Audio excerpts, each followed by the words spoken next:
बिस्मिल्लाहिर्रहमानिर्रहीम। अस्सलाम वालेकुम मेरी यूट्यूब फैमिली एंड फ्रेंड्स। आज जो मैं आपके लिए रेसिपी बनाने जा रही हूँ उसका नाम है potato spicy and saucy nuggets. इसके लिए जो है वो इंग्रेडिएंट्स चाहिए, वो सबसे मेन है पोटैटो यानी कि आलू। उसके बाद मैंने 2-3 टमाटर उनको अच्छे से ग्राइंड कर लिया है। अदरक लहसुन और हरी मिर्च उसको भी ग्राइंड कर लिया है। लेमन जूस 2 से 3 अदद, काला नमक और जो है दही वो 1 कटोरी आप हस्बे ज़रूरत यानी कि इस्तेमाल कर सकते हैं। 3 से 4 अदद प्याज। उसके अलावा स्पाइस में मिसाले जात में हमें चाहिए कुटी हुई लाल मिर्च। कल काफ़ी सारी बहनों का एतराज़ था कि उन्होंने मिसाले जो हैं उनकी क्वांटिटी नहीं बताई है। क्वांटिटी मैंने इसलिए नहीं बताई है कि हर किसी का अपना एक होता है जायका, कोई ज़्यादा खाना पसंद करता है और कोई कम, तो इसलिए मैंने आपको क्वांटिटी नहीं बताई थी। हर अपने जायके के हिसाब से आप डाल सकते हैं। कुटी हुई लाल मिर्च, काली मिर्च, उसके बाद चाइनीज नमक, चाट मसाला, सूखा धनिया कुटा हुआ, और ये अजवाइन है, और ये कलौंजी थोड़ी सी हस्बे ज़रूरत। ये हमारे इंग्रेडिएंट्स हैं जो आज हम आपके लिए रेसिपी बनाने जा रहे हैं। सबसे पहले हम लेंगे आलू और उसको मैशर के साथ अच्छे से मैश कर लेंगे ताकि ये जो है इसकी जो हमने नगेट्स बनाने हैं उनके लिए हम आसानी से इसको शेप दे सकें।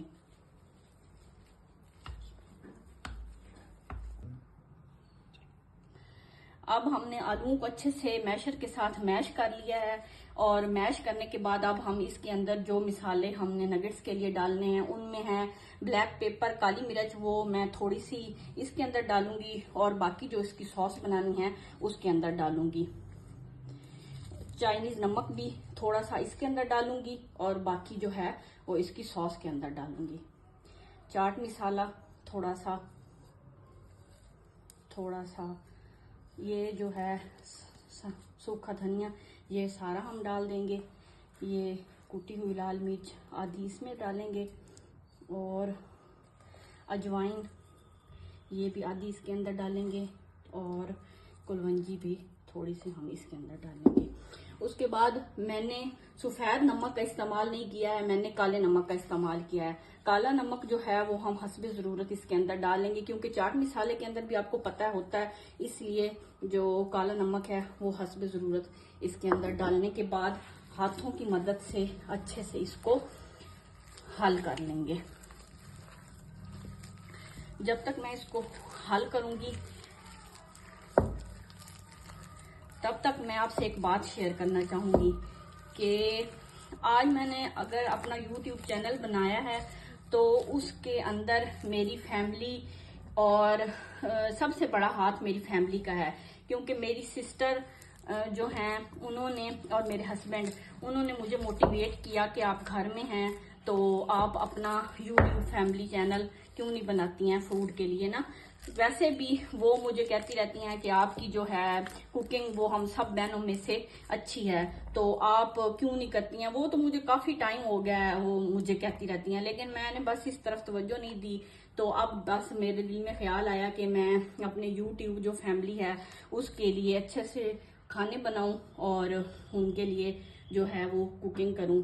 और आप भी मुझे ज़्यादा से ज़्यादा इसमें करें, प्रमोट करें, मुझे लाइक करें, सब्सक्राइब करें, और मेरे चैनल को ज़्यादा से ज़्यादा जो है आगे अपने फ्रेंड्स में, फैमिली में, मेंबर्स में उनको ज़्यादा से ज़्यादा कहें कि वो मेरे YouTube चैनल को सब्सक्राइब करें।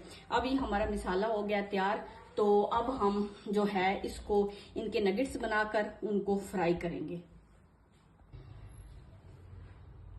अब हम अपने मिसाले को हमने इसके अंदर तमाम इंग्रेडिएंट्स मिलाकर उसके बाद हमने ऑयल थोड़ा सा हाथों पर लगा लेना है ताकि जो है वो मिसाला हमारे हाथों के साथ चिपके नहीं।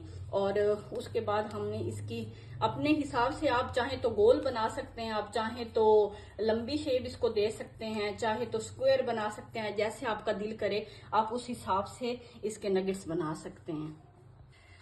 अच्छा फ्रेंड्स, मैंने जो आपको वो मिसाला बनाकर दिखाया था उसके बाद मैंने इनको शेप दे दिया नगेट्स की। आपको मैंने बताया कि आप अपनी मर्जी से दे सकते हैं जो शेप आप देना चाहें। इनको फ्राई करने के लिए जो मैंने इसकी कोटिंग बनाई है उसमें मैंने एक अंडा और थोड़ा सा बेसन और नमक और काली मिर्च वो मिक्स करके, और हस्बे ज़रूरत, यानी कि बहुत ज़्यादा थिक भी ना हो और बहुत ज़्यादा पतला भी ना हो, कि हमारी टिक्कियों के ऊपर इसका थोड़ा सा कलर अच्छा आने के लिए ये बैटर बना लिया है। और अब हम इसको फ्राई करने के लिए हमने इधर ऑयल रख दिया था फ्राई पैन में। अब वो गरम हो रहा है, तकरीबन वो अच्छा सा यानी कि सही करके गरम हो जाए, जिसके बाद हम अंदर अगर अपना डालें नगेट्स तो वो हमारे अच्छे शैलो फ्राई हों। क्योंकि अगर ठंडे ऑयल में हम अपने नगेट्स डालेंगे तो वो एक तो बिखर जाएंगे और दूसरा उनका कलर भी अच्छा नहीं आएगा। जब ये सही गरम हो जाएगा तो उसके बाद हम इसके अंदर नगेट्स डालेंगे।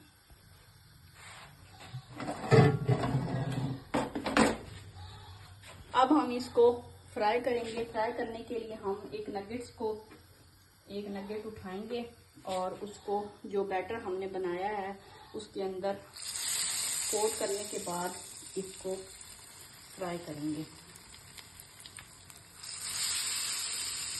ऑयल का ज़्यादा गर्म होना ज़रूरी है, क्योंकि जितना ज़्यादा ऑयल गर्म होगा उससे क्या होगा कि आपके जो नगेट्स हैं वो, क्योंकि आलू के नगेट्स अक्सर ये होता है कि वो फैल जाते हैं और टूट जाते हैं। जब ऑयल गर्म होता है तो नगेट्स टूटते नहीं है। इसी तरह हम इनको अच्छे से फ्राई कर लेंगे। ये देखें गाइस कि इसका कलर कितना प्यारा गोल्डन ब्राउन आया है, क्योंकि ज़्यादा अगर इसको किया तो ये ज़्यादा ब्लैक और अजीब से जायके वाला जिस तरह होता है जला जला सा हुआ उसका टेस्ट आएगा। इसलिए हमने इसको इतना गोल्डन ब्राउन करने के बाद इसको अपने जिस डिश में हमने अपना मसाला बनाना है उस डिश में हम इसको निकाल लेंगे। अब हमने अपने नगेट्स को फ्राई कर लिया है और फ्राई करने के बाद हमने अपने नगेट्स को फ्राई करके रख लिया है। और अब हम इसके लिए जो स्पाइसी सॉस तैयार करेंगे वो उसके लिए हमने अब हमने एक बर्तन ले लिया है। उसके अंदर हमने अपने जो सॉस तैयार करनी है उसके लिए हमने इसके अंदर ऑयल डालना है। ऑयल तकरीबन 5 से 6 खाने के चम्मच हम इसके अंदर ऑयल डालेंगे।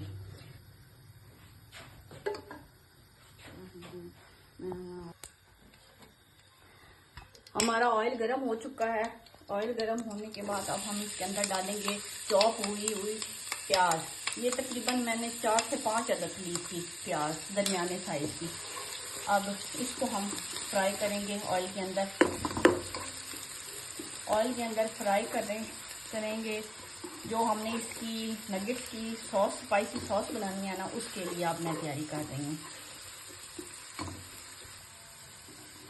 अब हमारे प्याज जो हैं वो देखें आप ये लाइट गोल्डन ब्राउन हो चुके हैं। अब हम इसके अंदर डालेंगे अदरक लहसुन का पेस्ट और साथ सब्ज़ मिर्च। ये मैंने चॉप करके ग्राइंड करके यानी कि रखी हुई थी। अब ये इसके अंदर ऐड करेंगे, इसको हिलाएंगे। थोड़ा सा इसका अदरक लहसुन का पेस्ट जो है उसका जायका थोड़ा सा हो जाए, भून जाए, तो उसके बाद हम इसके अंदर जो है वो टमाटर जो हमारे पास कटे हुए हैं, चॉप किए हुए हैं, वो हम इसके अंदर ऐड करेंगे। अब हमारा जो मसाला है वो तकरीबन अदरक लहसुन का पेस्ट भून चुका है। इसके अंदर जो हमने डाला था थोड़ा सा हम इसको पानी का छींटा लगाएंगे। और अब इसके अंदर हम साथ डालेंगे जो हमारे पास टमाटर हमने काट कर और इसको बारीक चॉप करके रखा हुआ था, उसकी प्यूरी सी बनाकर वो हम इसके अंदर ऐड करेंगे और इसको अच्छे से भूनेंगे। अब हमारे जो टमाटर हैं उनको हमने डाला था इसके अंदर और उसको अब भून लिया है।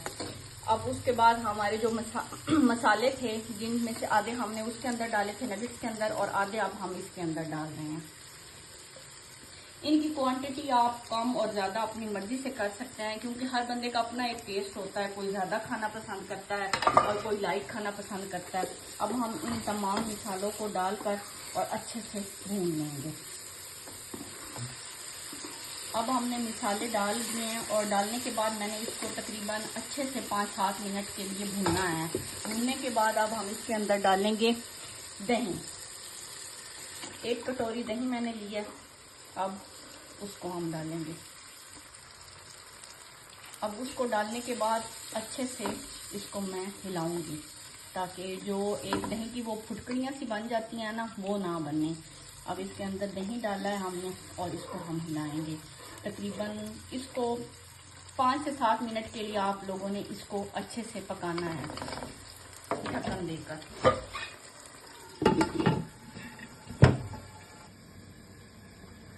अब हमें तकरीबन 5 से 7 मिनट हो गए हैं इसको दम पे लगाए हुए।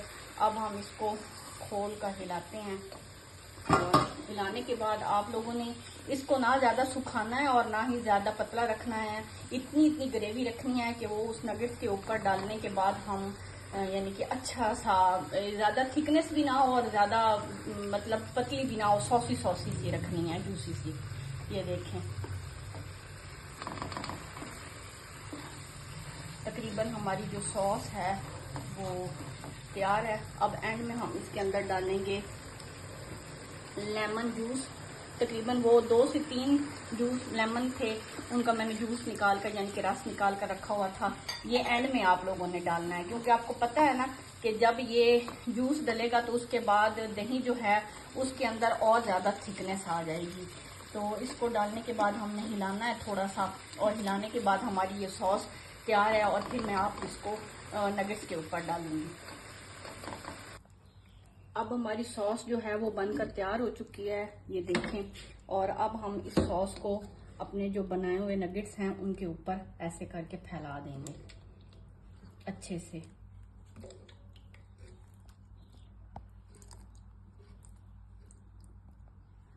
अब इसको गार्निश करने के लिए, क्योंकि आपको पता है खाना बेशक जितना भी मज़ेदार हो, जब तक उसकी प्रेजेंटेशन अच्छी नहीं होती है वो खाना देखने वाले और खाने वाले के दिल को भी नहीं लुभाता है। इसीलिए इसकी प्रेजेंटेशन करने के लिए मैंने थोड़ी सी यानी इसके ऊपर गार्निशिंग की है, सब्ज़ धनिया और सब्ज़ मिर्च और एक लेमन के साथ। चलें, ये हमारी आज की रेसिपी बनकर तैयार हो चुकी है। आप लोग ज़रूर इसको ट्राई करिएगा। उम्मीद है कि आपको पसंद आएगी। बहुत ही आसान है और बहुत मज़ेदार है। तकरीबन मेरा ख्याल है कि मेरे घर में मैं जब भी बनाती हूँ तो मेरे घर वालों को ये ज़रूर पसंद आती है। उम्मीद है आप सबको भी पसंद आएगी। अपनी दुआओं में याद रखिएगा और मुझे ज़्यादा से ज़्यादा प्रमोट करें, लाइक करें, सब्सक्राइब करें और मेरे चैनल को जितना ज़्यादा हो सकता है उतना फैलाएं और अपनी दुआओं में याद रखें। कल फिर मुलाकात होगी। अल्लाह हाफिज़।